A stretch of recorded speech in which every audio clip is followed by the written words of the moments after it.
Welcome back to What Arty Noobs for General Disturbance. This is the Sherman VC Firefly. It's a tier 6 British premium medium. It's located on the south spawn of Cliff and it's under the command of GOLDFlNGER. And that's quite an apt name because in the James Bond films, GOLDFlNGER was a German and, well, GOLDFlNGER in the game is also German and he's one of our fans. Okay, so he sent us in this replay in a rather good tank actually, the 17-pounder main gun, which of course mounted on the M4A4 hull makes this the 5C. There were some 1Cs which actually were made using the M3 hulls as well, but very few of them.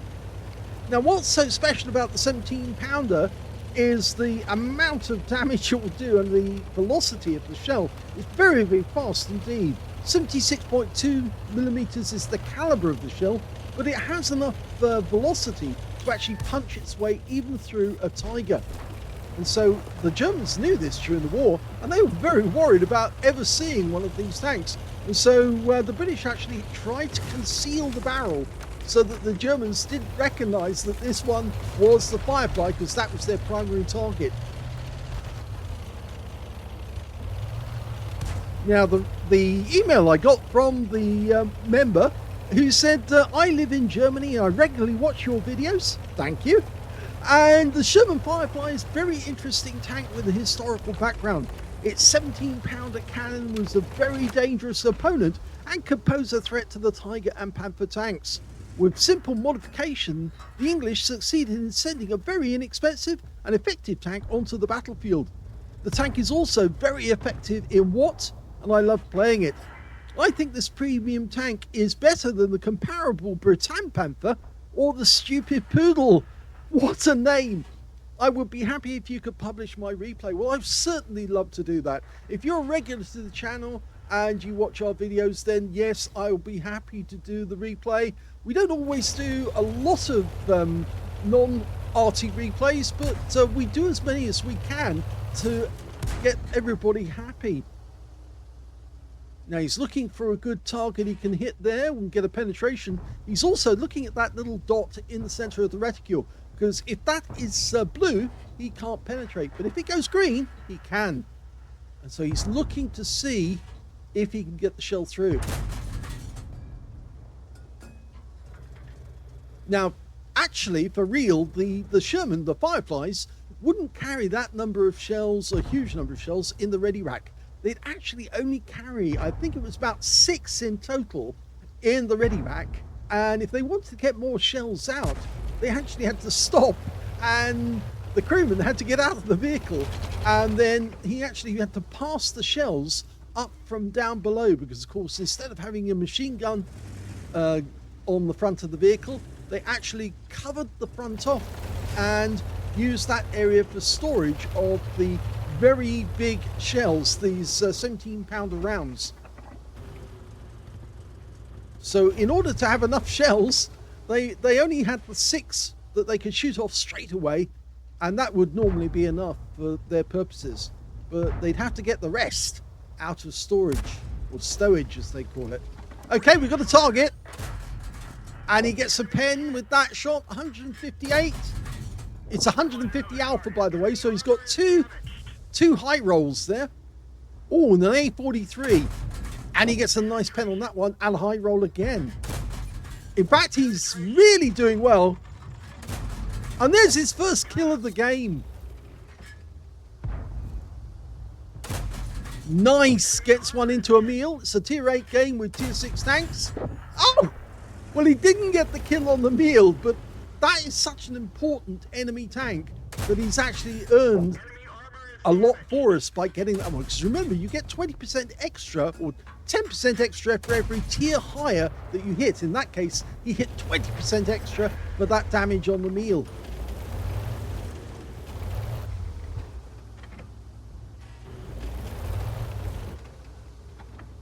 Now, these tanks only came into being in the latter stages of the war, mostly down to the fact that the 17-pounder wasn't designed until 1943. And The British got 2,100 to 2,300, I think it was, of the multi-bank version of the M4. And these were mostly the ones that are actually sent for Lend-Lease. So if it was a Soviet M4, it also probably had the multi-bank engine. What's so great about the multi-bank engine is the fact that it actually had 5 engines married together on the same crankcase. So basically, it's 5 engines together, and if one of the engines goes down, the tank can still move. It's still capable of getting about and doing damage. In fact, they often ended up with one tank getting regularly damaged. Oh, he aimed for the engine bay and he got it. Lovely. Look at the way he's placing the shots where it will do the most damage in the rear of the vehicle. Yep. Nicely fired. It's long range, and that T-44 is trying to get up into our cap area. Oh, and that was a kill by the GW Tiger P. He got the T-34-2G FT. So it was a shotgun. Okay, we can get some damage on that Type 68. He's a difficult target at the moment. Only the one kill so far. Oh, yes, we did get that one in. And a high roll for 161. So what they did is they took a long time to do it, but they actually managed to wedge this 17-pounder gun, turning it on its side to actually fit it into the turret. They had to actually punch a hole in the rear of the turret as well, so they could put the radio in that big box there you see with a triangle symbol on it. They had to move the radio. If they didn't, then every time the breach opened, or rather the breach came back, it would have smashed the radio to pieces. So they put the radio on the outside of the vehicle, basically, and nobody used the radio whilst they were shooting. Otherwise you get your fingers bitten by the breech as it flies backwards. They all tried all sorts of tricks to actually fool the Germans into thinking that it was just a standard M4, as well as painting the barrel so it was a different colour at the end, so that when they looked at the vehicle, it would look as if the barrel stopped about halfway along, when in actual fact there was still more barrel. It's just the Germans couldn't see it. And of course, the other thing about Shermans, which of course isn't spoken about that often, is the very fact that the Sherman actually did have basic gun stabilization. And what that means is that they could turn the gun towards the enemy and have it lined up on the target very quickly. Oh, lovely kill! He just took out an M4 76, M4A3 76, which of course is the standard one that the Americans built a lot of. Yes, so this basic gun stabilization meant that the gun was nearly always in the correct plane that it was originally looking at, what the gunner was looking at. And so that oh, and he's got the kill with a sneaky one. Yes, so the gunner was always, he knew that the barrel was always aiming in the right direction according to the gunner's sights. It didn't necessarily mean that they could shoot on the move, but what it did mean, oh, don't go too far, you go over the edge. What it did mean was the gun was lined up on the target. And of course, if it wasn't lined up in terms of vertical or the actual range, they could get it on fairly quickly. It did have a mechanical feature as well, so they could actually, using a hand grip, they could press the trigger and the turret would turn to face the target, and it would turn very quickly, much quicker than the Tigers could. The Tigers would have to stop and then get their gun lined up on target. And that would take time. And all the time they're doing that, the Sherman will be punching holes in them, or at least firing shells at them.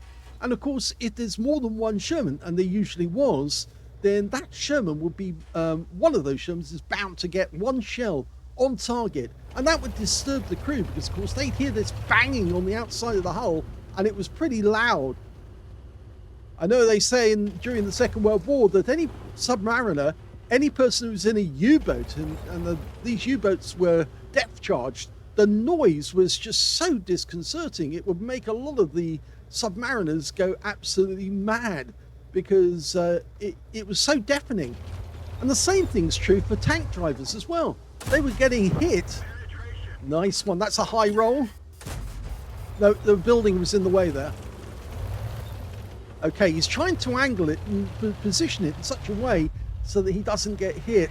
And oh, that was the enemy Arty trying to get at him.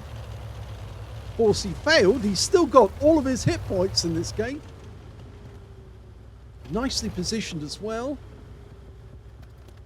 Of course, he can use that that sniper position until the enemy... Oh, and now the enemy can see him. He could use that position to his best advantage, and now he's safe from the enemy Arty, because that EZ8 would have been reporting to the enemy Arty, the S51 or the SU-14-2, exactly where he was. By changing this position, it's more difficult for the enemy Arty to get a shot on him. So he's done himself a favor by positioning himself at with this wall to the left of him. There was another problem with the Firefly, which of course I haven't reported on so far, is that the barrel was so long and the gun depression over the rear of the vehicle wasn't that great. It was actually fairly low, that it was perfectly possible with the Firefly would actually set fire to itself accidentally. You see, they carry a lot of kit, a lot of material on the back of their vehicles, and if they fired over the back of the vehicle, then the flash from the Firefly, and of course that's how it's got its name, the Firefly, because it made a lot of light when it fired, could actually set fire to the bags and the gear on the back of the vehicle. And so they'd actually have to try and put the fire out after they just set themselves alight. Usually though, the tank that they were aiming at was completely wiped out in the process. Hello! Well, he came at us in a rush, and it is the EZ8 that didn't go at the right angle. Now he's more than he can more than take on that EZ8 and get the better of him. He may have a 76mm gun. We've got the slightly better gun than he has. We've got more pen. There he goes, punching it in, and of course the next shot will be the kill shot. There you go. Very well done. That is his 4th kill. And of course they're down to just 2 on their team now. He did take some damage in that game. He's lost half his hit points. You can see a few holes where there shouldn't be holes, but I mean, he's still alive. He's still in the game. The enemy Arty can't get at him in this plot. They're trying. They're failing. Now all he needs to do is work out where that BZ58 is. That's the major problem. That guy is possibly a 2-shot. Now if he can get to an ambush position where he can see the guy, and he's probably up on the donut at the moment. You can see that he's on grid squared F2. No, he's not. He's down there. In fact, now we've got him. We've got 2 of them. And that first one does a critical hit. I think he got the turret. That penned. Go for the kill. Yes! That's his 5th. One more to get a top gun. Changing position. That's it. Get a better angle. Use these rocks to your advantage. Get a better angle on the enemy. Okay, should be okay here. The enemy Arty can't see him. We can see... Well, we know where he was, just on that spot. He could go where the BZ58 was, which is on the south side of the donut. Ah, he's got him back again. Now he's got him. He's got the top of the turret. That one didn't go through. He is trying to take on a tier 7 tank, and a heavy at that. But he is a 1-shot now. This will kill and get a top gun, and he does it! He's done it! That means there's only 2 enemies remaining, and they're both Arty. And we're into the last minute, so this one's going to go down to the wire. And then suddenly, the S51 suddenly appears out of nowhere. And he's obviously trying to help the BZ58 who just died. We've got no sight on him. And the E25, there's the Arty. No, we can see him. We can see him. Use an HE. He gets 1 in. Go for the kill. Oh, the E25 got the kill. We're down into 34 seconds. My gun, this one's going down to the wire. And I think he's excited as well, which is why he's going up and down like this. Can help him a bit by taking it steady. There's the SU-14 too. He's got it. If he can get there in time, he'll get the kill. And he did get the kill. 7 kills. What a great game by GOLDFlNGER. Here's the end of battle results, and that was an ace tanker game by GOLDFlNGER in the Firefly 5C. Congratulations. He got a fire for effect for doing more damage than the hit points to his own vehicle. Bruiser medal for getting at least 5 critical hits. In fact, he got 12.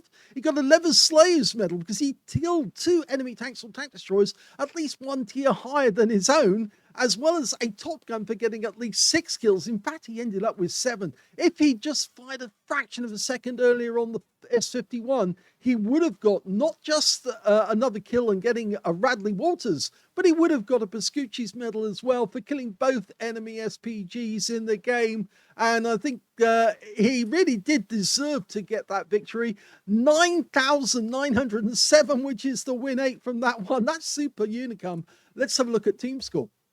Well, we can see he didn't get the highest damage in the game, but he did come close. The Conceiver on his team got the high caliber for 3,693 hit points.